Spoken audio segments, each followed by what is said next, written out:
ഇന്ന് ഹോട്ട് ടോപ്പിക്കിൽ മുൻകാല PSC ചോദ്യങ്ങളിലൂടെ നമ്മൾ കടന്നു പോകുന്നത് പ്രധാനപ്പെട്ട 4 ഹോട്ട് ടോപ്പിക്കുകളിലൂടെയാണ് PSC നിരന്തരം ആവർത്തിക്കുന്നത്. ഒന്ന് കൽക്കരിയുടെ വിവിധ വകഭേദങ്ങളും കൽക്കരിയുമായി ബന്ധപ്പെട്ട PSC ചോദ്യങ്ങൾ. മറ്റൊന്ന് ഇന്ത്യയിൽ വ്യത്യസ്ത സംസ്ഥാനങ്ങളിലെ ധാതുക്കൾ, ഇപ്പോൾ എവിടെയാണ് മോണോസൈറ്റ് കാണപ്പെടുന്നത്, അല്ലെങ്കിൽ ചെമ്പ് എവിടെയാണ് കാണപ്പെടുന്നത് എന്നുള്ള ടൈപ്പ് ചോദ്യങ്ങൾ. മറ്റൊന്ന് ഇന്ത്യയിലെ കാർഷിക കാലങ്ങൾ. അതുകൂടാതെ ആരവല്ലി പർവ്വതനിരകൾ, അതുമായി ബന്ധപ്പെട്ട് ധാരാളം PSC ചോദ്യങ്ങളുണ്ട്, നിരന്തരം ആവർത്തിച്ചു വരുന്ന അത്തരം ചോദ്യങ്ങളുമാണ്. അപ്പോൾ നമുക്ക് ക്ലാസ്സിലേക്ക് പ്രവേശിക്കാം. ആദ്യത്തെ ചോദ്യം നോക്കൂ. ഈ ചോദ്യത്തിന് ഉത്തരം നിങ്ങൾക്കറിയാമോ? അതായത് ജൂൺ മാസത്തിൽ തുടങ്ങി സെപ്റ്റംബർ മാസം വരെ നീണ്ടു നിൽക്കുന്ന ഇന്ത്യയിലെ കാർഷിക കാലം ഏതാണ് എന്നാണ് ചോദിച്ചിട്ടുള്ളത്. ഖാരിഫ് കാലമാണ്. അറിയെങ്കിൽ പറയൂ. ഖാരിഫ് കാലമാണ്. ഇന്ത്യയിലെ കാർഷിക കാലങ്ങൾ 3 ഖാരിഫ്, സെയ്ദ്, റാബി. ഈ 3 കാർഷിക കാലങ്ങൾ, മൺസൂൺ എന്ന് പറഞ്ഞാൽ നിങ്ങൾക്കറിയാം, വടക്ക് കിഴക്കൻ മൺസൂണുമുണ്ട്, തെക്ക് പടിഞ്ഞാറൻ മൺസൂണുമുണ്ട്. അത് വേറെയാണ്. ഇന്ത്യയിലെ കാർഷിക കാലങ്ങൾ എന്ന് പറയുന്നത്, കാർഷിക സീസണുകൾ എന്നറിയപ്പെടുന്നത്, ഒന്ന് ഖാരിഫ് ആണ്, മറ്റൊന്ന് റാബി ആണ്, മറ്റൊന്ന് സായിദാണ്. ഈ ഖാരിഫ്, റാബി, സായിദിന്റെ കാലം ചോദിച്ചു. ഇതാണ് ഒരു ചോദ്യം വരിക സാധാരണയായിട്ട്. ഇന്ത്യയിലെ കാർഷിക കാലങ്ങൾ ചോദിക്കാം, 3 അത് ഖാരിഫ്, റാബി, സായിദാണ്. അതേത് കാലഘട്ടം ഓർത്തിരിക്കാൻ എളുപ്പമാണ്. ഖാരിഫ് എന്ന് പറയുന്നത് നമ്മുടെ മഴക്കാലം തന്നെ, ജൂൺ മുതൽ സെപ്റ്റംബർ വരെ. കേരളത്തിലെ മഴക്കാലം ഓർത്തു വെച്ചാൽ മതി അവിടെ. അത് കഴിഞ്ഞാൽ അടുത്തത് റാബിയാണ്. ആ റാബി എന്ന് പറയുന്നത് അത് കുറച്ച് കാലം കൂടും. അത് ഒക്ടോബർ മുതൽ, ഈ സെപ്റ്റംബറിൽ ഇത് അവസാനിച്ചല്ലോ, ഒക്ടോബർ മുതൽ ഏത് വരെ വരുന്നുണ്ട്? പിന്നീട് മാർച്ച് മാസം, വേനൽ തുടങ്ങുന്ന മാർച്ച് വരെ എന്ത് വരുന്നു? റാബി തുടങ്ങുന്നു. പിന്നെ വീണ്ടും സായിദ്, അത് ഏപ്രിൽ മുതൽ ജൂൺ വരെ. സോ ജൂൺ മുതൽ സെപ്റ്റംബർ വരെ ഖാരി, അത് കഴിഞ്ഞാൽ ഒക്ടോബർ മുതൽ ഏതുവരെ? മാർച്ച് വരെ ഏതാണ്? റാബി. അത് കഴിഞ്ഞാൽ നമ്മുടെ വേനൽക്കാലം ഏപ്രിൽ മെയ്യും പിന്നീടുള്ള ജൂൺ മാസവും അടക്കം അതേതാണ്? സായിദാണ്. ഇനി ഇതിലെ വിളകൾ ചോദിക്കും. ഏതെല്ലാം വിളകളാണ്? പ്രധാന വിളകൾ ഏതെല്ലാമാണ്? ഇവിടെ നോക്കൂ. നെല്ല്, പരുത്തി, ചണം, ബജറ, തുവര. അത്ര കാര്യം ആലോചിച്ചാൽ മതി. പച്ച നെല്ല്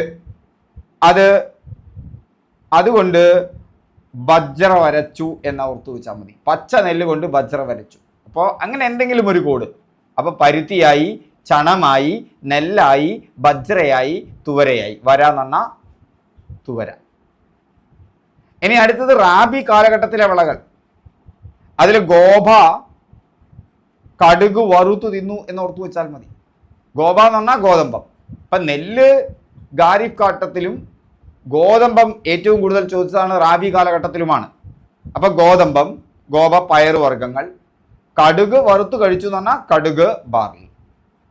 ഇനി സായിദ് കാലഘട്ടമാണ്. അതിലെ പ്രധാന വിളകൾ ഏകദേശം വേനൽക്കാലത്തെ വിളകൾ തന്നെ. നമ്മൾ പച്ചക്കറി നല്ലോണം ഉണ്ടാക്കും, അപ്പോൾ പച്ചക്കറി എന്ന് ഓർക്കുക. അതിനൊപ്പം ധാരാളം പഴങ്ങളും കഴിക്കും, കാലിത്തീറ്റ. അപ്പം പച്ചക്കറി, പഴങ്ങൾ, കാലിത്തീറ്റ. അപ്പോൾ വിളകളുടെ സ്വഭാവം എന്ന് പറയുന്നത് ഉഷ്ണമേഖലാ വിളകളാണ് ഖാരിഫ്. മറ്റത് മിതോഷ്ണ, ഉപോഷ്ണ വിളകളാണ് എന്നുകൂടി ഓർത്തിരിക്കുക. അവശിഷ്ട പർവ്വതങ്ങൾ, റെസിഡുവൽ പർവ്വതങ്ങൾക്ക് ഉദാഹരണം. അവശിഷ്ട പർവ്വതങ്ങൾക്ക് ഉദാഹരണമാണ് ആരവല്ലി. ആരവല്ലിയുമായി ബന്ധപ്പെട്ട് ധാരാളം ചോദ്യങ്ങൾ PSC പരീക്ഷയിലുണ്ട്. ആരവല്ലി മടക്കു പർവ്വതമാണ്. ആരവല്ലി അവശിഷ്ട പർവ്വതമാണ്. ആരവല്ലിയാണ് ഏറ്റവും പഴക്കമേറിയ മടക്കു പർവ്വതം. ഇതൊക്കെ ചോദിച്ചിട്ടുണ്ട്. ഇത് കൂടാതെ ആരവല്ലിയിലെ ഏറ്റവും വലിയ കുന്നേത്? ആരവല്ലിയിലെ പ്രധാന ആ കുന്നിലെ തന്നെ അവിടേക്കാണ്ട് പോകുമ്പോൾ ആരവല്ലിയിലെ ഏറ്റവും കുന്ന് മൗണ്ട് ഗുരുശിഖർ എന്ന് പറയും. ആ മൗണ്ട് ഗുരുശിഖറിലുള്ള മൗണ്ട് അബു, ആ മൗണ്ട് അബുവിൽ ഗാന്ധിജിയുടെ ചിതാഭസ്മം നിമജ്ജനം ചെയ്ത സ്ഥലം. അങ്ങനെ ഒട്ടനവധി ചോദ്യങ്ങൾ PSC പരീക്ഷയിൽ വരാറുണ്ട്. അതൊക്കെ നമുക്കൊന്ന് പഠിച്ചെടുക്കാം. ഏതെല്ലാമാണ് ആ ചോദ്യങ്ങൾ? ആദ്യം അവശിഷ്ട പർവ്വതം എന്താണെന്ന് മനസ്സിലാക്കാൻ അതിനു മുമ്പ്, അതായത് പർവ്വതങ്ങളുടെ പ്രകൃതി ശക്തികളുടെ പ്രവർത്തനം കൊണ്ട് ചുറ്റുപാടുമുള്ള ഭാഗങ്ങൾക്ക് നാശം സംഭവിച്ച് അവശേഷിക്കുന്ന പർവ്വതങ്ങളെയാണ് അവശിഷ്ട പർവ്വതങ്ങൾ എന്ന് പറയുന്നത്. മഴയും കാറ്റും ഒക്കെ ഏറ്റ്, കാലാവസ്ഥയിലെ വ്യതിയാനമൊക്കെ ഏറ്റ് ഏത് വലിയ പാറയും കാലാന്തരത്തിൽ പൊടിഞ്ഞു പോകും. അങ്ങനെ നാശനഷ്ടങ്ങൾ സംഭവിച്ചിട്ടുള്ള അവശിഷ്ട ഭാഗങ്ങളാണ്, അവശേഷിക്കുന്ന ഭാഗങ്ങളെയാണ് അവശിഷ്ട പർവ്വതങ്ങൾ എന്ന് പറയുന്നത്. ഇപ്പം എന്താ അവശിഷ്ട പർവ്വതം എന്ന് മനസ്സിലായി. അപ്പം ആരവല്ലി ഒരു മടക്ക് പർവ്വതമാണ്. മടക്ക് പർവ്വതം എന്ന് പറഞ്ഞാൽ ഭൂമിയുടെ 2 പാളികൾ വന്ന് കൂട്ടിയിടിക്കുമ്പോൾ മുകളിലേക്ക് പൊന്തുന്നതാണ്. നമുക്ക് അതിനെക്കുറിച്ച് വിശദമായി പിന്നീട് പഠിക്കാം. അപ്പം മടക്ക് പർവ്വതം, ആ മടക്ക് പർവ്വതത്തിന് 2 ഉദാഹരണങ്ങൾ എപ്പോഴും ചോദിക്കാറുള്ളത്, ഏറ്റവും കൂടുതൽ ചോദിച്ചിട്ടുള്ളത് ഇന്ത്യയിൽ മടക്ക് പർവ്വതത്തിന് ഉദാഹരണം ആരവല്ലിയാണ്. ഏറ്റവും പഴക്കമേറിയ മടക്ക് പർവ്വതം കൂടിയാണ് ആരവല്ലി. മറ്റൊന്ന് അപ്പലേനിയൻ പർവ്വതനിരകളാണ്, അമേരിക്കയിലെ അപ്പലേനിയൻ പർവ്വതനിരകൾ. അപ്പോൾ അത് ഓർത്തു വെക്കണം. ഇനി ആരവല്ലി പർവ്വതനിരയുമായി ബന്ധപ്പെട്ട് നമ്മൾ ആരവല്ലി പർവ്വതനിരയുടെ സ്ഥാനം വടക്ക് കിഴക്കായിട്ടാണ്. ആരവല്ലി പർവ്വതനിരയുടെ വടക്ക് പടിഞ്ഞാറായിട്ടാണ് ആരവല്ലി പർവ്വതനിര സ്ഥിതി ചെയ്യുന്നത്. വടക്ക് എന്ന് പറഞ്ഞാൽ മുകളിൽ രാജസ്ഥാൻ്റെ ഭാഗത്ത്, പടിഞ്ഞാറ് എന്ന് പറഞ്ഞാൽ അറബിക്കടലിനടുത്തായിട്ട്, അങ്ങോട്ട് ദൂരെ ആയിട്ടല്ല, വടക്ക് പടിഞ്ഞാറ്. എന്നാൽ ഇതുവരെയൊന്നും വരുന്നില്ല. അപ്പം ഈ ആരവല്ലി പർവ്വതനിര രാജസ്ഥാനെ വേർതിരിക്കുന്ന പർവ്വതനിര കൂടിയാണ്. അങ്ങനെ കുറുകെ എങ്ങനെയായിട്ടാണ് വേർതിരിക്കുക? പടിഞ്ഞാറും കിഴക്കുമായിട്ട് വേർതിരിക്കുന്നു. പടിഞ്ഞാറ് ഭാഗം ഇതാണ്, കിഴക്ക് ഭാഗം ഇതാണ്. അപ്പം രാജസ്ഥാനെ പടിഞ്ഞാറും കിഴക്കുമായിട്ട് വേർതിരിക്കുന്ന പർവ്വതനിര ഏതാണെന്ന് ചോദിച്ചാൽ അത് ആരവല്ലി പർവ്വതനിരയാണ്. ഇനി അതിൻ്റെ അതിർത്തി വടക്ക് പടിഞ്ഞാറൻ അതിർത്തി വരെ, മാൾവ പീഠഭൂമിയുടെ വടക്ക് പടിഞ്ഞാറൻ അതിർത്തി വരെ ആര് സ്ഥിതി ചെയ്യുന്നുണ്ട്? ഈ ആരവല്ലി പർവ്വതനിരകൾ സ്ഥിതി ചെയ്യുന്നുണ്ട്. ആരവല്ലിയുമായി ബന്ധപ്പെട്ട് ചോദിക്കുന്ന പ്രധാനപ്പെട്ട മറ്റൊരു ചോദ്യമാണ് ആരവല്ലിയിലെ ഏറ്റവും വലിയ കൊടുമുടി ഏതാണ്? ആരവല്ലിയിലെ ഏറ്റവും വലിയ കൊടുമുടി മൗണ്ട് ഗുരുശിഖറാണ്. അതിൻ്റെ ഉയരം എന്ന് പറയുന്നത് 1722 മീറ്ററാണ്. ആരവല്ലിയിലെ ഏറ്റവും ഉയരം കൂടിയ കൊടുമുടിയാണ്.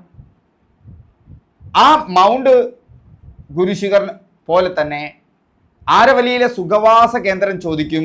അത് മൗണ്ട് അബു ആണ്. അതിൻ്റെ പഴയ പേര് അർബുദാഞ്ചൽ എന്നാണ്. അപ്പോൾ ആരവല്ലിയിലെ ഏറ്റവും ഉയരം കൂടിയ കൊടുമുടി അത് മൗണ്ട് ഗുരുശിഖറാണ്. 1722 മീറ്ററാണ്. അതുപോലെ തന്നെ ഏറ്റവും പ്രസിദ്ധമായ സുഖവാസ കേന്ദ്രം മൗണ്ട് അബു ആണ്. പണ്ട് അർബുദാഞ്ചൽ എന്നായിരുന്നു പേര്. അതിലൊരു തീർത്ഥാടന കേന്ദ്രമുണ്ട്. അതാണ് ഏതെന്ന് പറയുന്നത്? ദിൽവാര ക്ഷേത്രം എന്ന് പറയുന്നത്. ആ ക്ഷേത്രത്തിൻ്റെ പേരെന്താണ്?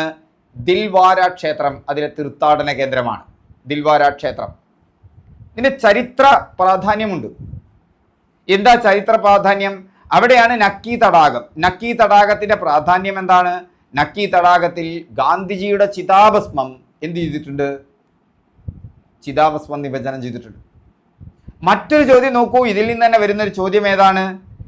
ഹാൽഡിഗട്ട് ചുരം കണ്ടോ? ഹാൽഡിഗട്ട് ചുരം. ആ ഹാൽഡിഗട്ട് ചുരം മൗണ്ട് അബുവിലാണ്, ആരവല്ലി പർവ്വതനിരകളിലാണ്. ആരവല്ലി പർവ്വതനിരകളിലെ പ്രധാനപ്പെട്ട ഒരു ചുരമാണ് ഏത് ചുരം എന്ന് പറയുന്നത്? ഹാൽഡിഗട്ട് ചുരം എന്ന് പറയുന്നത്. അവിടെ ഒരു താഴ്വരയുണ്ട്. ആ താഴ്വര അജ്മീർ ആണ്. താഴ്വര ഏതാണ്? അജ്മീർ ആണ്. അതുപോലെ തന്നെ ഈ ആരവല്ലി പർവ്വതനിരകളുടെ തുടർച്ചയായുള്ള ഡൽഹിയിലെ ഭാഗമാണ് റെയ്സിന കുന്നുകൾ. അപ്പോൾ ഡൽഹിയുമായി ബന്ധപ്പെട്ട റെയ്സിന കുന്നുകൾ ആരവല്ലി പർവ്വതനിരയുടെ ഭാഗമാണ്. അവിടുത്തെ നഗരമാണ് അജ്മീർ. അവിടുത്തെ ചുരമാണ് ഹാൽഡിഗട്ട്. അവിടെ ഒരു നക്കി തടാകമുണ്ട് മൗണ്ട് അബുവിൽ. അത് ഗാന്ധിജിയുടെ ചിതാഭസ്മം നിമജ്ജനം ചെയ്ത സ്ഥലമാണ്. മറ്റൊരു പ്രധാനപ്പെട്ട കാര്യം അവിടുത്തെ തീർത്ഥാടന കേന്ദ്രം ദിൽവാര ക്ഷേത്രം, സുഖവാസ കേന്ദ്രം മൗണ്ട് അബു, പഴയ പേര് അർബുദാഞ്ചൽ. ഈ ദിൽവാര ക്ഷേത്രം എന്ന് പറഞ്ഞാൽ ഒരു ജൈന ആരാധനാ കേന്ദ്രം കൂടിയാണ്. ഏറ്റവും ഉയരം കൂടിയ കൊടുമുടി മൗണ്ട് ഗുരുശിഖർ 1722 മീറ്റർ. ഇതൊക്കെ ആരവല്ലി പർവ്വതനിരകളുമായി ബന്ധപ്പെട്ട് PSC ചോദിച്ച ചോദ്യങ്ങളാണ്. ഇനി ഇലക്ട്രിക്കൽ കേബിൾ, ഇലക്ട്രോണിക്സ്, രാസവ്യവസായങ്ങളിൽ കോപ്പർ നിക്ഷേപം കൂടുതലായി കണ്ടുവരുന്ന സംസ്ഥാനം. ഇത് PSCയുടെ ഇഷ്ടപ്പെട്ട ചോദ്യമാണ്. ഇത്തരത്തിലുള്ള ധാതുക്കളും അത് കണ്ടുവരുന്ന സംസ്ഥാനവും. കോപ്പർ നിക്ഷേപം കണ്ടുവരുന്നത് മധ്യപ്രദേശിലാണ്. ചെമ്പല്ലേ, ചെമ്പ് മധ്യപ്രദേശിലാണ് എന്നോർക്കുക. രാജസ്ഥാനിൽ ഏതെല്ലാം ധാതുക്കളാണ് കാണപ്പെടുന്നത്? രാജസ്ഥാൻ എങ്ങനെ വെട്ടിത്തിളങ്ങല്ലേ ചൂടുകൊണ്ട് അല്ലേ? ഇന്ത്യയിലെ ഏറ്റവും വലിയ മരുഭൂമിയൊക്കെ രാജസ്ഥാനിലല്ലേ? മരുപ്രദേശം രാജസ്ഥാനിലുണ്ട്. ഏതാണ് ആ മരുഭൂമി? ധാർ മരുഭൂമി. വെട്ടിത്തിളങ്ങല്ലേ. ഇപ്പോൾ വെള്ളി എന്നോർത്ത് വെച്ചാൽ മതി. വെള്ളിയുണ്ട്, ജിപ്സമുണ്ട്, ഗലീനയുണ്ട്. വെള്ളി, ജിപ്സം, ഗലീന ഇതാണ് രാജസ്ഥാനിലുള്ളത്. കർണാടക നമുക്കറിയാം കോലാർ സ്വർണ്ണഖനികൾ ഉള്ളതുകൊണ്ട് സ്വർണത്തിലാണ് ഏറ്റവും മുന്നിൽ. കേരളം എടുക്കുമ്പോഴോ കേരളത്തിൽ വലിയ വിവാദം നടക്കുകയാണ് ഇപ്പോൾ കരിമണൽ ഖനനവുമായി ബന്ധപ്പെട്ട്. ആ കരിമണലിൽ കാണപ്പെടുന്ന, കേരള തീരത്തെ കരിമണലിൽ കാണപ്പെടുന്ന ഒരു അപൂർവ ധാതുവാണ്. കേരളത്തിൽ ധാരാളമുണ്ട് മോണസൈറ്റ്. എന്താ മോണസൈറ്റിന്റെ പ്രത്യേകത? ആണവ ഊർജ ഉൽപാദനത്തിന് ഉപയോഗിക്കുന്ന യുറേനിയം വേർതിരിക്കാൻ പറ്റും നമുക്ക് മോണസൈറ്റിൽ നിന്ന്. അതുകൊണ്ട് തന്നെ ആ കരിമണലിന് പ്രാധാന്യമുണ്ട്. അപ്പൊ ആണവ ഊർജ ഉൽപാദനത്തിന് ഉപയോഗിക്കാൻ പറ്റാവുന്ന യുറേനിയം, ആ യുറേനിയം വേർതിരിച്ചെടുക്കാൻ പറ്റാവുന്ന മോണസൈറ്റ് കേരളത്തിലെ തീരത്തുണ്ട്. കേരളത്തിൽ ചവറ തീരത്താണ് ഇത് ധാരാളമായി കാണപ്പെടുന്നത്. അത് കരിമണൽ എന്നറിയപ്പെടുന്നു. ആ കരിമണൽ ഖനനവുമായി ബന്ധപ്പെട്ട വലിയ വിവാദങ്ങളാണ് ഇപ്പോൾ നമ്മൾ കേട്ടുകൊണ്ടിരിക്കുന്നത്. അടുത്ത് നമ്മൾ നേരത്തെ ഡിസ്കസ് ചെയ്ത കോപ്പർ അഥവാ ചെമ്പ്, അത് മധ്യപ്രദേശിലാണ് കാണപ്പെടുന്നത്. മറ്റൊന്നാണ് ഒഡീഷ. ഒഡീഷയിൽ ഇരുമ്പയിരുണ്ട്, കോമൈറ്റ് അല്ല കേട്ടോ, ക്രോമൈറ്റ്. ഇരുമ്പയിരുണ്ട്, ക്രോമൈറ്റ് ഉണ്ട്, ബോക്സൈറ്റ് ഉണ്ട്. അപ്പം ഇരുമ്പയിര്, ക്രോമൈറ്റ്, ബോക്സൈറ്റ് ഇതൊക്കെ തന്നെ എവിടെ കാണപ്പെടുന്നു? ഒഡീഷയിൽ കാണപ്പെടുന്നു. അപ്പം കേരളത്തിലെ മോണസൈറ്റ് പ്രത്യേകം ശ്രദ്ധിക്കുക. ഇപ്പം മധ്യപ്രദേശിൽ ചെമ്പ്, അതുപോലെ തന്നെ മാംഗനീസ്. ഒഡീഷയിൽ ഇരുമ്പയിരുമുണ്ട്, ക്രോമൈറ്റുമുണ്ട്, ബോക്സൈറ്റുമുണ്ട്. ഒഡീഷയിൽ എന്താ ഉള്ളത്? ഇരുമ്പയിരുണ്ട്, ക്രോമൈറ്റ് ഉണ്ട്, ബോക്സൈറ്റ് ഉണ്ട്. ഒഡീഷയിൽ ഐറ്റുകൾ കുറച്ച് കൂടുതലാണ്. കർണാടകത്തിൽ സ്വർണം നമുക്കറിയാം. രാജസ്ഥാൻ അങ്ങനെ വെട്ടിത്തിളങ്ങാണ് ചൂടുകൊണ്ട്. വെള്ളി, ജിപ്സം, ഗലീന. ആന്ധ്രാപ്രദേശിൽ അബ്രമുണ്ട്. ഓർക്കണം, ആന്ധ്രാപ്രദേശുമായി ബന്ധപ്പെട്ട് അബ്രം ഓർക്കുക. ആ എന്നോർത്തു വെച്ചാൽ മതി. കേരളം മോണസൈറ്റ്, അതിൽ നിന്ന് വേർതിരിച്ചെടുക്കാൻ പറ്റാവുന്നത് യുറേനിയം. അടുത്ത നോക്കൂ, കൽക്കരിയുടെ ഉന്നതമായ വകഭേദം. കൽക്കരിക്ക് പല വകഭേദങ്ങളുണ്ട്. പീറ്റ്, ലിഗ്നൈറ്റ്, ബിറ്റുമിൻ, ആന്ത്രസൈറ്റ് എന്ന് പറയുന്ന 4 വകഭേദങ്ങളുണ്ട് കൽക്കരിക്ക്. അതിൽ കൽക്കരിയുടെ ഏറ്റവും ഉന്നതമായ വകഭേദം എന്ന് പറഞ്ഞാൽ ഏറ്റവും കൂടുതൽ കാർബൺ ഉള്ളത്, അതാണ് ഏറ്റവും ഉന്നതമായ വകഭേദം. ആന്ത്രസൈറ്റ് ആണ്. 92% മുതൽ 98% വരെ ആന്ത്രസൈറ്റ് ഉണ്ട്. എവിടെ? കൽക്കരി. ഈ കൽക്കരി എങ്ങനെയാണ് രൂപപ്പെടുന്നത്? കൽക്കരി സസ്യങ്ങളുടെ ജീർണ അവശിഷ്ടങ്ങളിൽ നിന്നാണ് രൂപപ്പെടുന്നത്. വെറുതെ രൂപപ്പെടുകയല്ല. ജീർണ അവശിഷ്ടങ്ങൾ, ആ ജീർണ അവശിഷ്ടങ്ങൾ മണ്ണിനടിയിൽപ്പെടും. സസ്യങ്ങളൊക്കെ വീണ് കഴിഞ്ഞാലേ അത് മണ്ണിനടിയിൽപ്പെടും. അങ്ങനെ മണ്ണിനടിയിൽപ്പെട്ടാൽ അതിന് പലപ്പോഴും എപ്പോഴും വായുവിന് ചെറിയ സമ്പർക്കം ഉണ്ടാവും. മണ്ണൂലൊക്കെ വായു ഉണ്ടാവും. പക്ഷെ നല്ല താഴത്തേക്ക് പോയാൽ അതിൽ എന്തുണ്ടാവില്ല? വായുവുമായിട്ട് സമ്പർക്കം ഉണ്ടാവില്ല. അങ്ങനെ താഴത്തേക്ക് പോകുമ്പോൾ അവിടെ ഉയർന്ന മർദ്ദവും ഉണ്ടാവും, ഉയർന്ന ചൂടും ഉണ്ടാവും. അങ്ങനെ വായു സമ്പർക്കം ഇല്ലാതെ സസ്യങ്ങളുടെ മൃതാവശിഷ്ടങ്ങൾ ഉയർന്ന ചൂടിലും ഉയർന്ന മർദ്ദത്തിലും ആണ് കൽക്കരിയായിട്ട് മാറുന്നത്. അപ്പം കൽക്കരിയായിട്ട് മാറുന്നത് സസ്യങ്ങളുടെ ജീർണാവശിഷ്ടങ്ങളാണ്. അവിടെ കാർബണൈസേഷൻ്റെ ഫലമായിട്ടാണ്. എന്താണ് കാർബണൈസേഷൻ്റെ ഫലം എന്ന് പറഞ്ഞാൽ? അതായത് സസ്യങ്ങളിൽ കാർബൺ ധാരാളം ഉണ്ട്, പക്ഷെ മറ്റു വാതകങ്ങളും ജലവും ഒക്കെ ഉണ്ടതിൽ. പക്ഷെ ഉയർന്ന മർദ്ദത്തിലും ഉയർന്ന ചൂടിലും വായു ഇല്ല എങ്കിൽ പിന്നെ അത് കത്തുകയല്ല ചെയ്യുക. എന്താ ഉണ്ടാവുക? അത് വിഘടിക്കപ്പെടും. വിഘടിച്ച് അതിലെ ജലാംശങ്ങളും മറ്റു വാതകങ്ങളും നഷ്ടപ്പെട്ട് അതിൽ കാർബൺ നഷ്ടപ്പെടുക, കാർബണിൻ്റെ അളവ് കൂടും. ഇതിനെയാണ് കാർബണൈസേഷൻ എന്ന് പറയുന്നത്. ഈ കാർബണൈസേഷൻ പ്രക്രിയയുടെ ഭാഗമായി ഈ സസ്യങ്ങളുടെ മൃതാവശിഷ്ടങ്ങൾ കാർബൺ ഉള്ള പദാർത്ഥങ്ങളായി മാറും. ആൾറെഡി കാർബൺ ഉണ്ട്, പക്ഷെ മറ്റ് വാതകങ്ങളും ജലങ്ങളും ഒക്കെ പോയി കാർബണുള്ള പദാർത്ഥങ്ങളായി മാറും.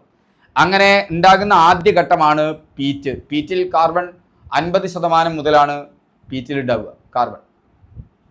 അത് കഴിഞ്ഞാൽ വീണ്ടും മറ്റ് ബാക്കി ഭാഗങ്ങളൊക്കെ നഷ്ടപ്പെട്ടാൽ ആ പീറ്റ് എന്തായിട്ട് മാറും? പീറ്റിൽ നിന്ന് ലിഗ്നൈറ്റ് ഉണ്ടാകും. ലിഗ്നൈറ്റ് ഏറ്റവും കൂടുതൽ ലഭിക്കുന്ന പ്രദേശമാണ് തമിഴ്നാട്ടിലെ നെയ്വേലി. നെയ്വേലിയിലെ അവസാനത്തെ ലീയും ലിഗ്നൈറ്റും തമ്മിൽ ഓർത്ത് വെച്ചാൽ മതി. പ്രധാനപ്പെട്ട PSC ചോദ്യമാണ് ഇതൊക്കെ തന്നെ. അപ്പം ലിഗ്നൈറ്റിൽ എന്ന് പറയുന്നത് 65% മുതൽ കാർബൺ ഉണ്ട് ലിഗ്നൈറ്റിൽ. വീണ്ടും കാർബൺ നഷ്ടപ്പെടുമ്പോൾ അതിൽ നിന്നുണ്ടാകുന്നതാണ് അടുത്ത ആള്. അത് ആരാണ്? ബിറ്റുമിൻ. ഈ ബിറ്റുമിനാണ് ടാറിനൊക്കെ ഉപയോഗിക്കുക. നമ്മുടെ നാട്ടിൽ ടാറിന് ഉപയോഗിക്കുന്ന ഒന്നാണ് ബിറ്റുമിൻ എന്ന് പറയുന്നത്. ബിറ്റുമിനിൽ എന്ന് പറയുന്നത് ഒരു 75% മുതൽ തുടങ്ങുന്നു. അടുത്തത് വളരെ പ്രധാനപ്പെട്ടതാണ് ആന്ത്രസൈറ്റ്. ഏറ്റവും കൂടുതൽ കാർബൺ ഉള്ളതും ഏറ്റവും കൂടുതൽ കാഠിന്യമുള്ളതുമായ കൽക്കരിയുടെ വകഭേദമാണ് ആന്ത്രസൈറ്റ്. ആന്ത്രസൈറ്റിൽ 92% മുതൽ 98% വരെ കാർബൺ ഉണ്ട്. സോ എങ്ങനെയാണ് കാർബൺ ആണ് പ്രധാന ഘടകം. ഇപ്പം കൽക്കരിയിലെ പ്രധാന ഘടകം ഇങ്ങനെ പഠിച്ചു കഴിഞ്ഞാൽ ഈ ചോദ്യം വന്നാൽ നമുക്ക് കൺഫ്യൂഷൻ ഇല്ല. കൽക്കരിയിലെ പ്രധാന ഘടകം അപ്പം കാർബൺ ആണ്. കാർബണ് മറ്റൊരു പേര് കൂടിയുണ്ട്, കറുത്ത വജ്രം. കൽക്കരിക്ക് പൊതുവായൊരു പേരുണ്ട്, കറുത്ത വജ്രം എന്ന പേരുണ്ട്. എന്നാൽ കൽക്കരിയിലെ തന്നെ ബിറ്റുമിൻ, ആന്ത്രസൈറ്റ്, അതുപോലെ തന്നെ ലിഗ്നൈറ്റ്, ഇതിന് വേറെ പേരുണ്ട്. ലിഗ്നൈറ്റിന് ബ്രൗൺ കോൾ എന്നും ബിറ്റുമിന് സോഫ്റ്റ് കോൾ എന്നും അതുപോലെ തന്നെ ആന്ത്രസൈറ്റിന് ഹാർഡ് കോൾ എന്നും അറിയപ്പെടും. നേരത്തെ ഞാൻ പറഞ്ഞു ആന്ത്രസൈറ്റിലാണ് ഏറ്റവും കൂടുതൽ കാർബൺ ഉള്ളത്, 92% മുതൽ 98% വരെ. അതുകൊണ്ട് ഹാർഡ് കോൾ എന്നും അറിയപ്പെടുന്നു. ഇപ്പോൾ എവിടെയാണ് ഉപയോഗം ഈ കാർബണിൻ്റെ? താപോർജ്ജ നിലയങ്ങളിൽ വൈദ്യുതി ഉൽപ്പാദിപ്പിക്കാനുള്ള പ്രധാന ഇന്ധനമാണ് എന്തെന്ന് പറയുന്നത്, ഈ കാർബൺ എന്ന് പറയുന്നത്, അല്ല കൽക്കരി എന്ന് പറയുന്നത്. വിശേഷണം കറുത്ത വജ്രമാണ്. കൽക്കരി ആദ്യം ഉപയോഗിച്ചതാരാ? ചൈനക്കാരാണ് ആദ്യമായിട്ട് കൽക്കരി ഉപയോഗിച്ചത്. ഓർത്തിരിക്കുക, ചോദിക്കാറുണ്ട്. അപ്പോൾ കൽക്കരിയുടെ പ്രധാന വകഭേദങ്ങൾ നേരത്തെ നമ്മൾ പറഞ്ഞു. പീറ്റ് ഉണ്ട്, ലിഗ്നൈറ്റ് ഉണ്ട്, ബിറ്റുമിൻ ഉണ്ട്, ആന്ത്രസൈറ്റ് ഉണ്ട്. അതിൽ ഈ ലിഗ്നൈറ്റ് ഏറ്റവും കൂടുതൽ കാണപ്പെടുന്നത് തമിഴ്നാട്ടിലെ നെയ്വേലിയിലാണ്.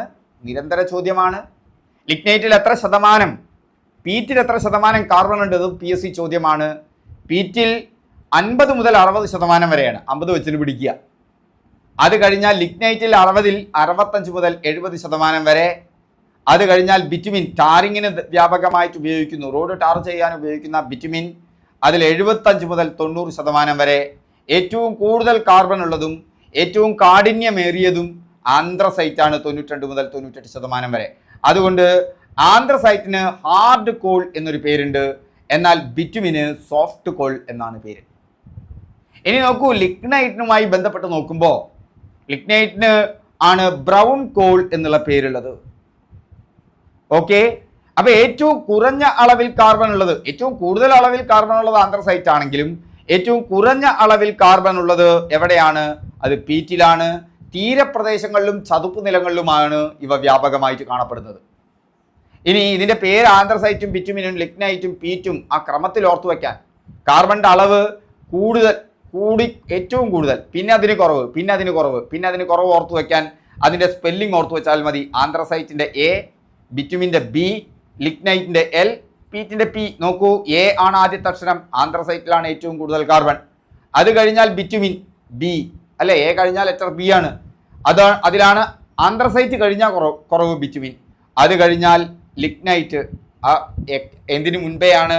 പീറ്റിന്റെ Pക്ക് മുൻപെയാണ് L എന്നുള്ള അക്ഷരം. ലിഗ്നൈറ്റ് അതിലും കുറവ്, പീറ്റ് ഏറ്റവും കുറവ്, P. അങ്ങനെ ഓർത്തു വെച്ചാൽ മതി. നോക്കൂ, അടുത്ത ഭാഗത്തേക്ക് പോകാം. കൽക്കരിയും അനുബന്ധ വസ്തുതകളും ഉൽപ്പന്നങ്ങളും. സ്വേദനം എന്നൊരു പ്രക്രിയയുണ്ട്. എന്താണ് ഈ സ്വേദനം എന്നുള്ള പ്രക്രിയ? ഒരു ധാതുവിൽ നിന്ന് മറ്റ് പദാർത്ഥങ്ങൾ വേർതിരിച്ചെടുക്കുന്ന പ്രക്രിയയാണ്. ആ വേർതിരിച്ചെടുക്കാൻ ഒരുപാട് പ്രക്രിയകൾ നടത്തുന്നുണ്ട്. ഇതിനൊക്കെ വ്യത്യസ്ത താളനിലയാവും. വെള്ളം ചൂടാവുന്നത് പോലെയല്ല വെളിച്ചെണ്ണ ചൂടാവുക. അല്ലെങ്കിൽ നമുക്ക് ഓർക്കാം, വെള്ളം പെട്ടെന്ന് ചൂടാക്കി നമുക്ക് വായുവാക്കി മാറ്റാൻ പറ്റും. പക്ഷെ ചെമ്പ് അത്ര പെട്ടെന്ന് ചൂടാക്കി വായുവാക്കാൻ പറ്റില്ല. ഓക്കെ, ചെമ്പ് ദ്രാവകമായി മാറണം. ആ ചെമ്പിന്റെ ദ്രാവകം തന്നെ വാതകമായി മാറാൻ വേറെ ഒന്നാണ്. ഇതിനെയാണ് തളനില എന്ന് പറയുന്നത്. അതായത് ഒരു ദ്രാവകത്തിൽ നിന്നും വാതകാവസ്ഥയിലേക്ക് ആ പദാർത്ഥം മാറുന്ന താപനിലയാണ് തളനില എന്ന് പറയുന്നത്. ഇത് വ്യത്യസ്ത പദാർത്ഥങ്ങൾക്ക് വ്യത്യസ്ത തളനിലയാവും. അപ്പം നമുക്ക് കിട്ടിയ ഒരു മിക്സ്ചറിൽ ആകെ കൂടിക്കലർന്ന് കിടക്കുകയാണ്. അതിൽ നിന്ന് വ്യത്യസ്ത പദാർത്ഥങ്ങൾ നമുക്ക് മാറ്റണം എന്നുണ്ടെങ്കിൽ നമ്മൾ എന്ത് ചെയ്താൽ മതി? ഇതിന് വ്യത്യസ്ത തളനിലയല്ലേ. ഒന്ന് 20 ഡിഗ്രിയിൽ വാതകമായിട്ട് മാറും, ഒന്ന് 40 ഡിഗ്രിയിൽ വാതകമായിട്ട് മാറും. എന്ന് പറഞ്ഞാൽ അത് ചൂടാക്കുമ്പോൾ 20 ഡിഗ്രി ആകുമ്പോൾ നമുക്ക് കുറച്ച് നീരാവി കിട്ടും. അത് ഇപ്പോൾ ഒരു പദാർത്ഥം ആ മിക്സ്ചറിൽ A എന്നുള്ള പദാർത്ഥത്തിൻ്റെ ആണെങ്കിൽ അതിനെ തണുപ്പിച്ചാൽ നമുക്ക് ആ പദാർത്ഥം മാത്രം കിട്ടും. 20 ഡിഗ്രി ചൂടാക്കിയാൽ മതി. ഇനി 40 ഡിഗ്രി എത്തിക്കഴിഞ്ഞാൽ, അപ്പോൾ 20 ഡിഗ്രിയോട് കൂടി അത് പോയി. 40 ഡിഗ്രി എത്തിയാൽ B എന്നുള്ള പദാർത്ഥം കിട്ടും, അതിനെ തണുപ്പിച്ചാൽ. ഇതന്നെയാണ് സ്വേദനം എന്ന് പറയുന്നത്. വ്യത്യസ്ത തളനിലകളുള്ള ഈ മിക്സ്ചറിനെ തിളപ്പിച്ച് എന്താക്കി മാറ്റുന്നു? വാതകമാക്കി മാറ്റുന്നു. ഓരോ ഘട്ടത്തിലും കിട്ടുന്ന വാതകത്തെ കണ്ടൻസ് ചെയ്ത് ദ്രവീകരിച്ച് നമ്മൾ ആ പദാർത്ഥത്തെ വേർതിരിച്ചെടുക്കുന്നു. അങ്ങനെ കൽക്കരിയുടെ സേവനത്തിലൂടെ കിട്ടുന്ന ഒട്ടനവധി പദാർത്ഥങ്ങളുടെ പരീക്ഷയ്ക്ക് ചോദിക്കാറുണ്ട്. അതിലൊന്നാണ് കോൾ ടാർ. കോൾ എന്ന് പറഞ്ഞാൽ കൽക്കരി. Coal tar, coal gas, coke, അമോണിയയും കൽക്കരിയുടെ സേവനത്തിലൂടെ നമുക്ക് ഉണ്ടാക്കിയെടുക്കാൻ പറ്റും. അളവുകളും അപകടങ്ങളുമായി ബന്ധപ്പെട്ട് നമ്മൾ ഓർക്കേണ്ടതാണ്. ഇപ്പോൾ പെട്രോളിൻ്റെ ഗുണനിലവാരം അളക്കാൻ ഉപയോഗിക്കുന്ന ഒന്നാണ് ഒക്ടെയ്ൻ. ഇതൊക്കെ കാർബണുമായി ബന്ധപ്പെട്ട തന്നെയാണ്. എന്നാൽ സീറ്റേൻ എന്ന് പറയുന്നത് ഡീസലിൻ്റെ ഗുണനിലവാരം അളക്കുന്ന യൂണിറ്റാണ്. ഡീസലിൻ്റെ ഗുണനിലവാരം അളക്കുന്ന യൂണിറ്റ് സീറ്റേൻ, പെട്രോളിൻ്റെ ഗുണനിലവാരം അളക്കുന്ന യൂണിറ്റ് ഒക്ടെയ്ൻ. ഓർത്തു വയ്ക്കുക. ഇനി കാർബൺ നമുക്ക് കത്തുമ്പോൾ ഒരു വിഷവാതകം ഉണ്ടാകുന്നുണ്ട്. അതാണ് കാർബൺ മോണോക്സൈഡ്. എന്താ കാർബൺ മോണോക്സൈഡ് എന്ന് പറഞ്ഞു കഴിഞ്ഞാൽ, കാർബൺ മോണോക്സൈഡിൽ കാർബണും ഓക്സിജനും ഉണ്ട്, പക്ഷെ ഓക്സിജൻ ഒന്നേ ഉള്ളൂ. അതുകൊണ്ടാണ് മോണോക്സൈഡ് എന്ന് പറയുക. ഓക്കെ, ഇപ്പോൾ ഏകാധിപത്യത്തിന് മോണോപോളി എന്നല്ലേ പറയുക. മോണോ എന്ന് പറഞ്ഞാൽ ഏകം എന്നാണ് അർത്ഥം. ഡൈ എന്ന് പറഞ്ഞാൽ രണ്ടാണ്. അപ്പം കാർബൺ ഡയോക്സൈഡ് 2 കാർബൺ ഉണ്ടാവുന്നു. നമ്മൾ പുറത്തേക്ക് വിടുന്ന ശ്വാസത്തിലൂടെ ഉച്ഛ്വാസവായുവിൽ ഉണ്ടാകുന്ന വാതകം കാർബൺ ഡയോക്സൈഡ്. എന്നാൽ കാർബൺ കത്തുമ്പോൾ ഒരു വിഷവാതകം ഉണ്ടാകുന്നുണ്ട്, കാർബൺ മോണോക്സൈഡ്. ഈ CO2 തന്നെ ഒരു 2 പോയാൽ കാർബൺ മോണോക്സൈഡായി അത് വിഷവാതകമാണ്. ശ്വസിച്ചാൽ മരിക്കും.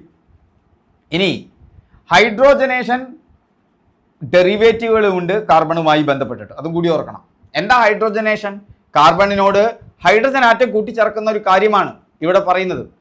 അങ്ങനെ ഈ കാർബണിനോട് ഹൈഡ്രജൻ കൂട്ടിച്ചേർക്കുമ്പോൾ നമുക്ക് കിട്ടുന്നതാണ് ഡീസൽ ഓയിൽ. കൽക്കരിയെ ഹൈഡ്രോജനേഷനിലൂടെ നമുക്ക് ഡീസൽ ഓയിലാക്കി മാറ്റാൻ പറ്റും. മറ്റൊന്ന് വൈറ്റ് ടാർ. ഇങ്ങനെ തന്നെ ഒരു ഡെറിവേറ്റീവാണ് വൈറ്റ് ടാർ. എവിടെ നിന്നുണ്ടാകുന്നത്? കൽക്കരിയിൽ നിന്ന്.